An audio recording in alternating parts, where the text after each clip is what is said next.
بسم الله الرحمن الرحیم. ای آدمی اندیشه کن، در قبر پرسن از عمل.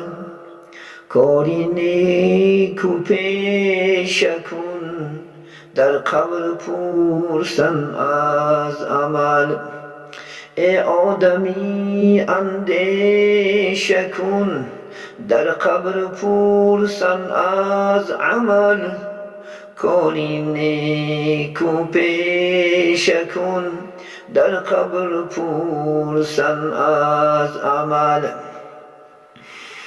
دنیاست این دارالعمل، نسیان به طاعت کن بدل.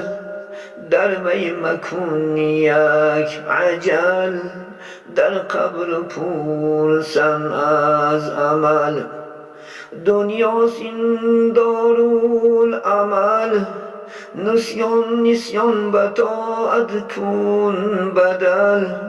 در وی مکن یک عجل، در قبر پرسن از عمل. گورستان ها خانه یا باشد یک ویرانه، نه خویش نه بیگانه، در قبر پرسن از عمل. گورستان ها خانه یا باشد یک ویرانه، نه خویش نه بیگانه، در قبر پرسن از عمل. خوابی در آنجا سالها، در وی بروید خارها. حسرت بری بسیارها، در قبر پرسن از عمل.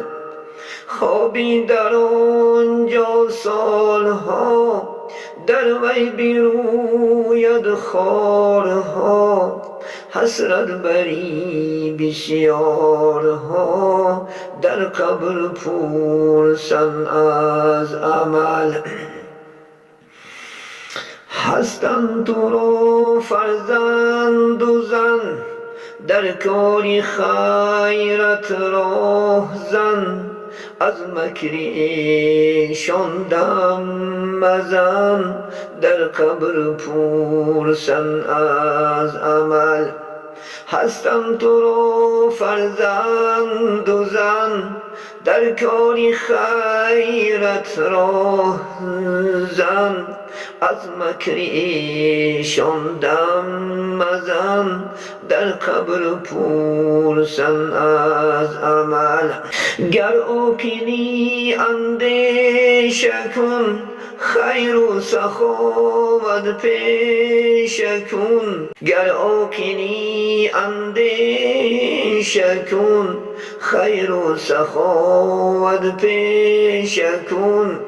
هر دم تو طاعت پیشه کن، در قبر پرسن از عمل. هر دم تو طاعت پیشه کن، در قبر پرسن از عمل.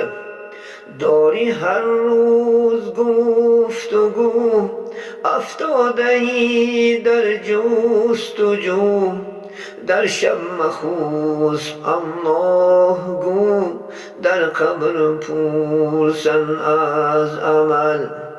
داری هر روز گفتگو، افتاده‌ای در جستجو. در شب مخوف الله گو، در قبر پرسن از عمل. در شب مخوف الله گو، در قبر پرسن از عمل. در قبر پرسن از عمل. البته عزیزان من، ما و شما در این دنیا مهمانیم. امروز از سحر است، اجل در جستجوی ما و شماست. هر روز یک قدم به مرگ نزدیک میشیم. روزها رفته است، ساعتها رفته است. که ما و شما انشاءالله بر طاعت عبادت میکنیم، خیر غمی انشاءالله قبر آخرت میکنیم. بین در جوانی همه ما و شما طاعت عبادت کنیم، با یک روی سرخ، با یک چهره گشاده نزد آفریدگان رفتن را الله نصیب بدارد. همه ما و شما را مثل پیامبر اسلام دعا میکنن که اللهم انی اعوذ بک من عذاب القبر. پروردگار ما پناه میبریم به سوی خودت از عذاب قبر و از عذاب دوزخ و از عذاب فتنه دجال و از فتنه مردن. ما را نگهبان باشند، همیشه در حفظ و پناه خدا باشین. السلام علیکم و رحمت الله و برکاته.